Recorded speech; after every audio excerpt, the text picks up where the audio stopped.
बिहार की जनता के तरफ से हम बधाई देते हैं। जय हिंद, जय भीम, जय भारत। धन्यवाद माननीय रामविलास जी। अब हम बहुत ही विनम्रता से बिहार के विकास के पर्याय, विकास पुरुष और जनता दल यूनाइटेड के राष्ट्रीय अध्यक्ष, बिहार के मुख्यमंत्री, माननीय मुख्यमंत्री आदरणीय श्री नीतीश कुमार जी से आग्रह करेंगे, आप आए, हम सबों को संबोधित करें।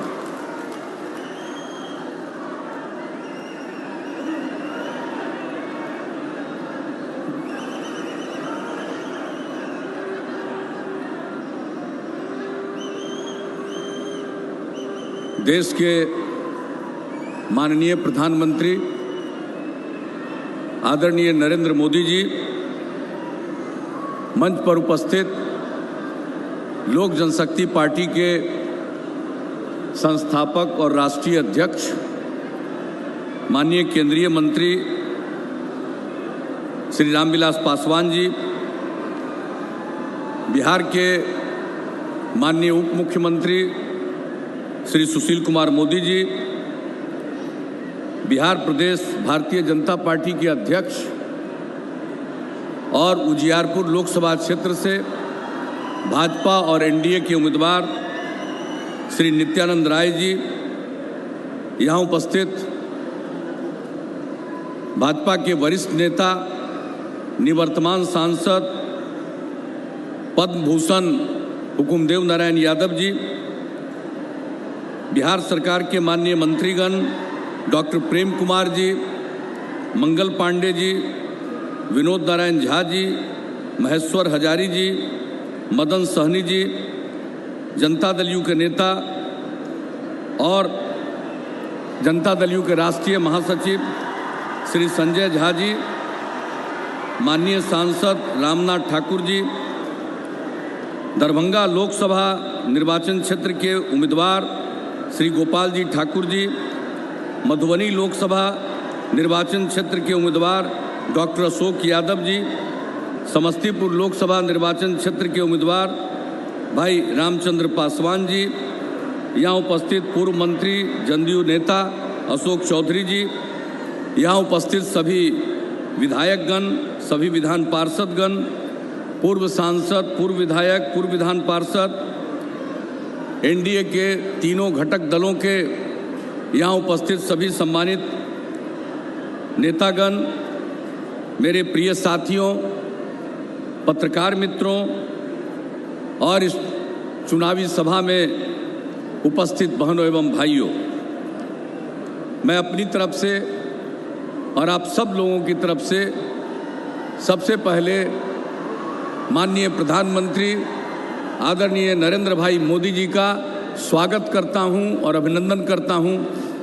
और मिथिला की इस धरती पर आप पधारे हैं, हम तो सबसे पहले मिथिला की इस पावन धरती को का नमन करते हैं। और एक बात मैं हमेशा कहता रहा हूं कि देश का विकास बिहार के विकास के बिना संभव नहीं है, उसी तरह से बिहार का विकास मिथिला के विकास के बिना संभव नहीं है, और हम लोग इसी रास्ते पर चलते रहते हैं। आज माननीय प्रधानमंत्री जी ने जो देश की प्रतिष्ठा बढ़ाई है, आज दुनिया में भारत का कद ऊंचा हुआ, और जिस तरह से इन्होंने देश के विकास के लिए काम किया है, और विशेष तौर पर जिस तरह से आतंकवाद के खिलाफ त्वरित कार्रवाई की है, इसको लेकर समस्त देशवासियों का मनोबल ऊंचा हुआ है। और जो देश के विकास के लिए आपने काम किया है, अनेक काम किए हैं, लेकिन जो आम लोग हैं, गरीब जन हैं, उनके उद्धार के लिए जो काम किया, देश की गरीब महिलाओं को रसोई गैस उपलब्ध कराया प्रधानमंत्री उज्ज्वला योजना के अंतर्गत, और अब देश के गरीब लोगों को इलाज के लिए उनके पूरे परिवार को 1 साल में 5 लाख रुपए तक की सहायता उपलब्ध कराने की योजना आयुष्मान भारत योजना की शुरुआत करा दी। और अभी जो आपने प्रधानमंत्री किसान सम्मान निधि योजना की शुरुआत की है, और उससे देश के किसानों को 6000 रुपये की सहायता मिलेगी। हम लोगों के जो विरोध में है वो किसान की बात करते हैं, लेकिन मुझको लगता है किसान की ज़रूरत सबसे ज़्यादा क्या है इसके बारे में कोई सोच और समझ नहीं। वो कहते हैं हम किसानों का कर्ज माफ़ कर देंगे, माफ़ कर दीजिए, लेकिन हम जानना चाहते हैं क्या देश के सारे किसान कर्ज लेते हैं? देश के कुछ किसान कर्ज लेते हैं, लेकिन जो देश के किसान हैं उनकी सबसे बड़ी सहायता क्या है? किसान जो खेती करते हैं वो पैसा लगाते हैं, और अगर सरकार की तरफ से खेती करने में उनको आर्थिक मदद मिल जाती है तो उनकी जो लागत लगती है अपनी तरफ से वो कम जाएगी, और स्वाभाविक है उनका मुनाफा बढ़ जाएगा, उनकी आमदनी बढ़ जाएगी। तो ये किसानों के हित में सबसे ज़बरदस्त योजना है किसान सम्मान निधि योजना। और इन सब चीज़ों के लिए, अन्य योजनाओं के लिए मैं प्रधानमंत्री जी को विशेष तौर पर धन्यवाद देता हूं, बधाई देता हूं। और इन्होंने बिहार के विकास के लिए भी जो काम किया है, बहुत सारी बातों की चर्चा करना तो मुमकिन नहीं है। हम सब आए हैं माननीय प्रधानमंत्री जी को सुनने के लिए, और यहाँ के बाद उनको अन्य कार्यक्रमों में जाना है। मैं तो इतना ही कहूँगा कि भाई अपने बिहार में सिर्फ सड़क और पुल के मामले में प्रधानमंत्री जी ने 50,000 करोड़ रुपए की योजना स्वीकृत की है, सिर्फ सड़क और पुल में। और किस क्षेत्र में काम नहीं हुआ? यहाँ का खाद कारखाना और उर्वरक कारखाना बरौनी से दशकों से बंद था, अभी प्रधानमंत्री जी ने उसका कार्य आरंभ करा दिया।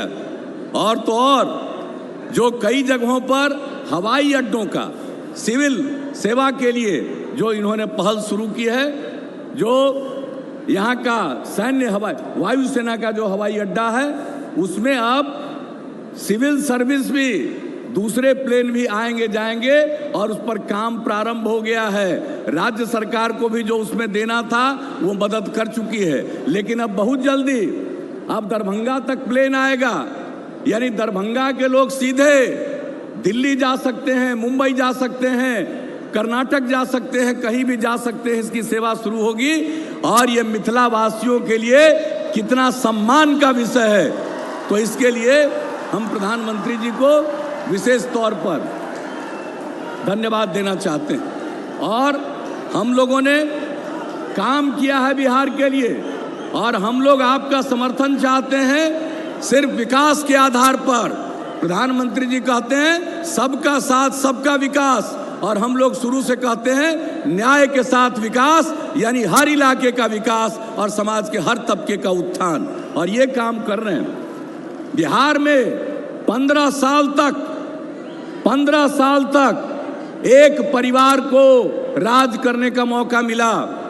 और क्या बिहार की स्थिति थी? बिहार का क्या बजट था? एक साल में 24,000 करोड़ से भी कम, 23,885 करोड़ 2004-05 में। और आज बिहार का बजट एक साल का है 2 लाख करोड़ रुपए से भी ज्यादा। तो हम लोगों ने इतना काम किया। केंद्र की सरकार भी काम कर रही है, राज्य की सरकार भी काम कर रही है।